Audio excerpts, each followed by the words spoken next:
Hello YouTube, my name is Wurstzemme and today I'd like to show you how to make a directional player sensor or a player direction sensor or whatever you want to call it. What it does is it detects which way a player is walking and it can perform different actions depending on which way the player was walking. So it can do something like this, a one-way corridor of miraculosity that, I need to turn on this, so this corridor lets you pass through and gives you a nice message. You may pass, have a nice day, if you pass through it this way, but if you go through it the other way, it'll say, you shall not pass, and it won't let you through. So, yeah, it even works if you see it in the context of a bigger map where different areas are connected. It always knows which way you came, so I can run all day around and go through like this. It will always let me through, but as soon as I turn around and walk through here, it says no, won't let me through. Yeah, there's a lot of applications what you can do with this, but first of all, most of all, I want to show you how it works, because I'm sure you want to know why else would you have clicked on that video. So let me get straight to it. Transition. So this is where all the magic is happening. What you need to know, or what you need for this to work, is only the stuff in the blue thingy. The yellow part is just the force field. I will not go into detail because this is going to be complicated enough for me to explain. If you want to know, ask in the comments or do a YouTube search for Minecraft force fields. I don't have the mental capabilities to explain this now. This is a hopper clock. You can use any clock you want. The faster the better. I only chose the hopper clock because it doesn't freeze up when you copy paste stuff in MC Edit. It doesn't freeze up. Yeah. Redstone wise, it's just this block gets powered every other tick or every 3 ticks. And this redstone just transports this redstone power to this block, so that all the adjacent blocks all the command blocks adjacent to those two get triggered. So this was the easy part. Let me show you what you all need to set it up. You need a bigger area. You need 3 areas. A bigger area, I'll call it the gray area because I marked it gray. You need 2 smaller areas, like this green one and this red one, that are both inside of the bigger gray area. They need to be adjacent to each other and they need to not overlap. As long as all these criteria are fulfilled, it doesn't matter how big they are. You can scale it up, you can scale it down, whatever. All that has to be is one big area that encompasses both the smaller areas, and you're good to go. And you need one scoreboard objective, a dummy objective. I called it direction because this is where all the detection stuff is going to happen. Needs to be a dummy objective because you need to manipulate the values yourself. So, nah. If you don't know how to set up a scoreboard objective, I don't know what you're doing here, because I think you know how to work with scoreboards already. So, how should I explain this so that everyone can understand? Basically, what this in the blue here does now let me explain it like this. This top command block here, with every tick it gets, it sets the direction score for every player outside of the gray area to 0. so that as long as you're not inside this area, your direction score will always be 0. The command blocks next to them, to this, they do nothing but set the direction score for everyone inside either the red or the green area, for everyone who's inside of these areas and who has a direction score of 0. It sets their direction score to a specific value. If you come from outside into the red first, you get a direction value of 1. So, and if you come from the other side, you get a direction value of 2. So basically you've already determined which direction the player is coming from. You only need to check you only need to check it. So what happens at the same time with these command blocks, they only check, the command block responsible for this area, for example, checks if there is somebody inside this area who has a direction score of 2. You get a direction score of 2 only if you've been here first. And the other way around. There's a command block that checks for everyone inside this area who has a direction value of 1, which you can only get if you come from this side first.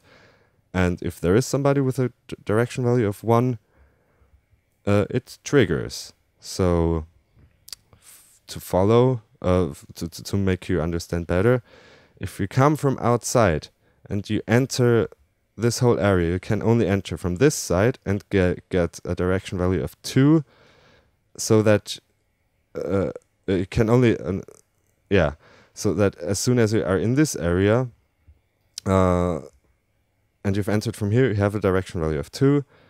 So this one triggers. If you come from the other side, you have a direction value of 0. This one sets your direction value to 1, so that this command block that checks for everyone in here with a direction value of this triggers. Words, I'm bad at explaining things, but I don't know how to make it more clear. So I hope the basic principle is understood. If not, please make a video and explain it better, because I'm really bad at this. But let us go to the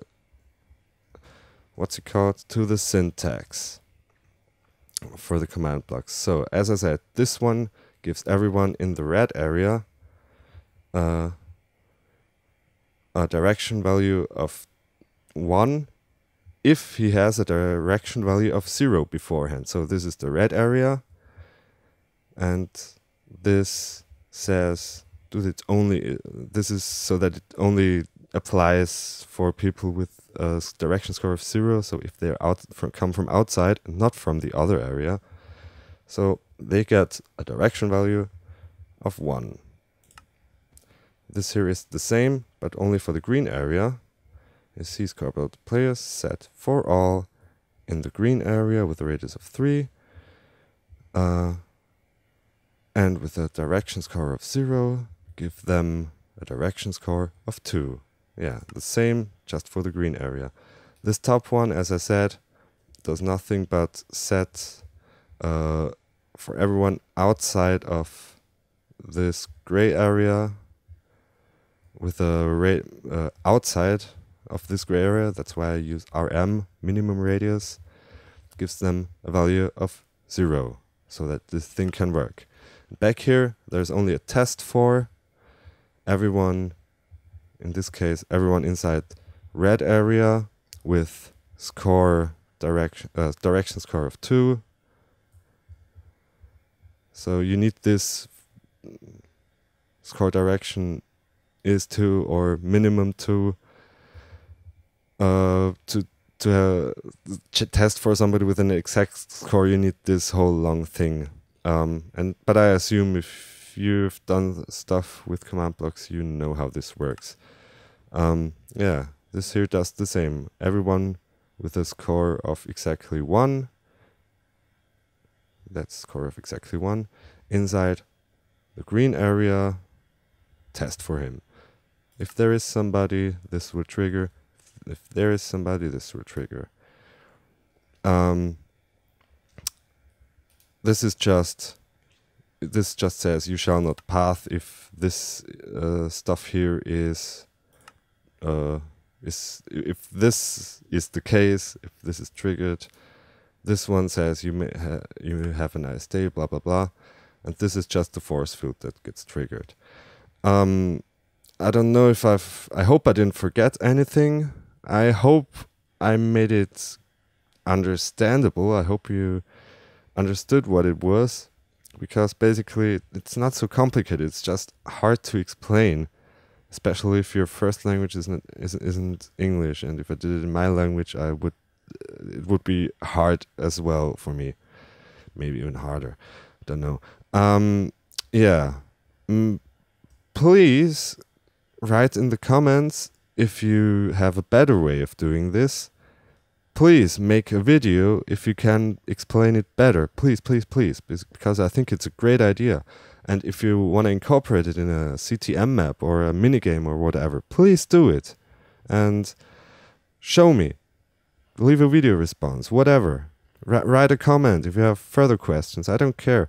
But I hope this is useful for somebody, because I have millions of ideas. I mean, like in a CTM map, if you enter one area, this is completely invisible. If you leave all this stuff in the spawn chunks and have everything else in the map far away from the spawn chunks, this always triggers, and it works, and it's completely invisible. So you can have, in a CTM map, when you enter an area, you can have nothing happening. But if you go back as soon as to resupply or whatever, you can have a bomb go off, or you can simple things like you enter an area and it says, "Hey, welcome to this area. Nice to see you here." And if you leave, you can say, "Hey, thank you for visiting this area. Goodbye. Have a nice day," or whatever. Millions of uses I can think of. So I hope it was helpful. I hope you understood it. Please make a better video if I can explain it better, or if you can solve this better. I don't care. Thank you very much for watching. Hope it was helpful. Wuchtsammel out. Oh, the only thing I forgot to mention, there's one downside to this design. It works only if you leave the gray area, as I call it. So if I turn around now, the system doesn't recognize that I'm passing from this area to this area, because it depends upon leaving the whole area. So I can freely walk back and forth, and every time I enter the green area it says, "You may pass, have a nice day." But as soon as I leave here and then go back, the force field still works. So this is one small limitation to this. And why is my keyboard not working?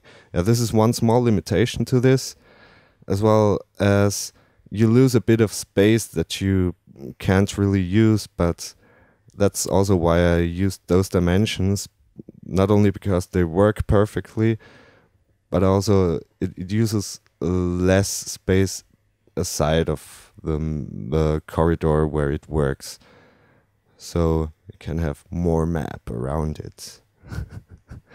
Yeah, thanks for watching. Hope it was helpful. Please make a video response if you can do something better, or if you feel like it. Thank you. Wuchtsammel out.